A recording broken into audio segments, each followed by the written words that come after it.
आज की इस वीडियो में हम आपको बताएंगे कि रसूल सल्लल्लाहु अलैहि वसल्लम की सबसे लाडली औरत कौन थी और उनका नाम क्या था।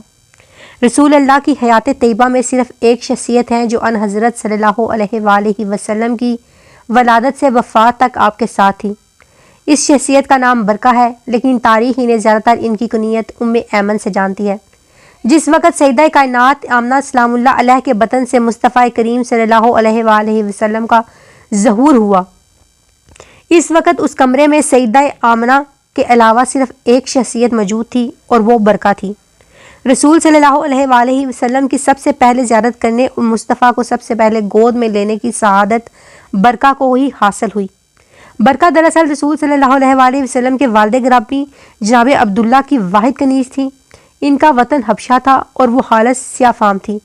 आपको बचपन में डाकुओं ने अगवा करके बेच दिया था, लेकिन अल्लाह की रहमत से आप जनाब अब्दुल्ला और सैयदा आमना के घर पहुंच गई, जहां इन्हें कनीज़ नहीं बल्कि बहन समझा गया। रसूल सल्लल्लाहु अलैहि वसल्लम की वलादत के वक़्त सैयदा आमना 19 बरस की थी, जबकि बरका की उम्र 13 बरस थी। सैयदना अब्दुल्ला इंतकाल फरमा चुके थे। घर में सिर्फ 3 ही लोग थे, जनाब आमना, बरका और रहमत दो जहां मोहम्मद मुस्तफ़ा सल्लल्लाहु अलैहि वसल्लम। अन हज़रत की परवरिश में बरका जनाब आमना के साथ मावन व मददगार थी। सैयदना अब्दुल्ला तिजारत से वापस आते हुए सिर्फ 25 साल की उम्र में ही यसरब के अंदर अपने ननियाल बनु नजार के यहाँ फोत और दफन हुए। आका करीम सल्लल्लाहु अलैहि वसल्लम 6 साल की उम्र को पहुँचे तो जनाब आमना आपको लेकर जनाब अब्दुल्ला की कब्र मुबारक की ज़ियारत के लिए यसरब गई। वापस मक्का आते हुए अबू के वीराने में रसूल सल्लल्लाहु अलैहि वसल्लम की वाला ग्रामी को भी अपने पास बुला लिया। इन मुश्किल तरीन हालात में सिर्फ बरका रसूल सल्लल्लाहु अलैहि वसल्लम के साथ थी। आपने ही जनाब आमना की तदफीन फरमाई और रसूल सल्लल्लाहु अलैहि वसल्लम को वापस ले आई। तसव्वुर कीजिए, अरब के चटीले पहाड़ और मीलों तक वीराना एक यतीम बच्चा अपनी माँ को खो रहा है।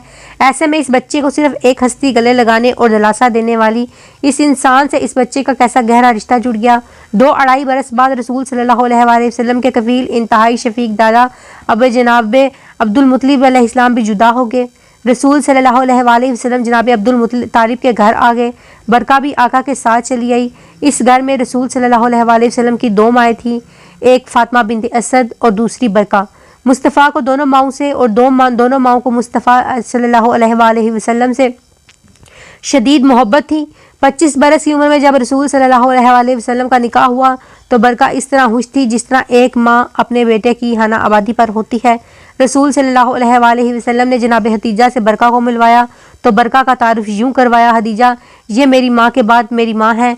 रसूल सल्लल्लाहु अलैहि वसल्लम ये बात ताहयात कहते रहे। रसूल सल्लल्लाहु अलैहि वसल्लम की जनाब हदीजा रज़ी अल्लाह ताला अन्हा से शादी के वक़्त बरका की अपनी उम्र 38 बरस के लगभग थी। रसूल सल्लल्लाहु अलैहि वसल्लम की परवरिश के धुन में बरका ने कभी अपनी शादी के बारे में सोचा ना था, लेकिन रसूल सल्लल्लाहु अलैहि वसल्लम चाहते थे कि बरका का घर भी बस जाए। पहले तो वो रसूल सल्लल्लाहु अलैहि वसल्लम को छोड़कर जाने पर तैयार ना थी, लेकिन रसूल सल्लल्लाहु अलैहि वसल्लम और जनाब हदीजा सल्लल्लाहु अलैहि वसल्लम ने इन्हें मना लिया। बरका को बाकायदा तौर पर आज़ाद करके इनकी ये शादी यसरब के कबीला हजराज के एक शरीफ और खुशहाल मर्द उबैद बिन जैद से की गई। यह रिश्ता सैयदा हदीजा सलामुल्लाह अलैहा ने करवाया। उबैद को सैयदा हदीजा रज़ी अल्लाह ताला अन्हा तिजारत के हवाले से जानती थी। ये शादी खुशगवार थी। बरका के एक बेटे ऐमन इस शादी से पैदा हुए। यूँ आप उम्मे ऐमन हो गए। ऐमन रज़ी अल्लाह ताला अन्हा साहब रसूल और मुजाहिदीन इस्लाम में से है। जंग हनैन में शहीद हुए। पहली वही के आस पास के दौर में उबैद बिन जैद वफ़ात पा गए। उम्मे ऐमन अपने बेटे के साथ यसरब से वापस मक्का रसूल सल्लल्लाहु अलैहि वसल्लम के पास आ गई और कलमा पढ़ लिया। आप साबका अलवलून यानी इंतहाई इब्तदाई मुसलमानों में से हैं। इस वक्त बरका की उम्र कोई 50 बरस के लगभग थी, लेकिन जब रसूल सल्लल्लाहु अलैहि वसल्लम ने फरमाया कि कौन जन्नत की औरत उम्मे ऐमन से निकाह करेगा, तो जैद बिन हारिस रज़ी अल्लाह ताला अन्हा जो इस वक्त तक जैद बिन मोहम्मद कहलाते थे आगे बढ़े और उम्र में उम्मे ऐमन से करीबन 23 बरस कम होने के बावजूद बेवा उम्मे ऐमन से निकाह कर लिया। सैयदना जैद और सैयदा उम्मे ऐमन की उम्र में बहुत फ़र्क था, लेकिन दोनों की शख्सियत बहुत मिलती थी। दोनों बचपन में अगवा हुए और ग़ुलाम बाज़ार में बेचे गए। दोनों रसूल सल्लल्लाहु अलैहि वसल्लम के आज़ाद करदा ग़ुलाम थे और दोनों आका को बहुत प्यारे थे और दोनों अव्वल दर्जे के मोमिन और आशिक रसूल थे। उम्मे ऐमन की उम्र के पेश नज़र किसी को उम्मीद न थी कि इसके निकाह से कोई औलाद होगी, लेकिन अल्लाह ने ज़ैद बिन हारिस और उम्मे ऐमन को एक बेटा उसामा बिन ज़ैद अता फरमाए। उसामा रसूल सल्लल्लाहु अलैहि वसल्लम को बेहद प्यारे थे।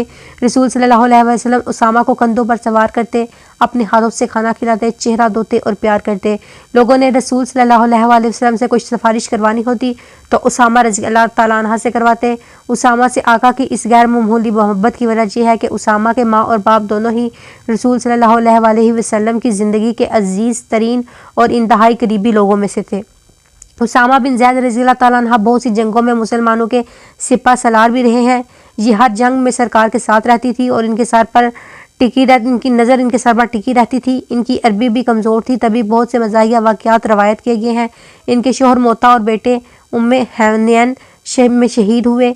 ऊँटनी के बच्चे वाला वाक़या भी इनके साथ पेश आया। और सबसे आला बात, इनकी कब्र बकी में ऐसे रूप पर है कि सरकार की कब्र के पास है, बहुत से मज़ाही के पास है कि सरकार की कब्र की तरफ चेहरा है, यानी सारी उम्र सरकार को आंखों के सामने रखा और मरने के बाद भी सामने है।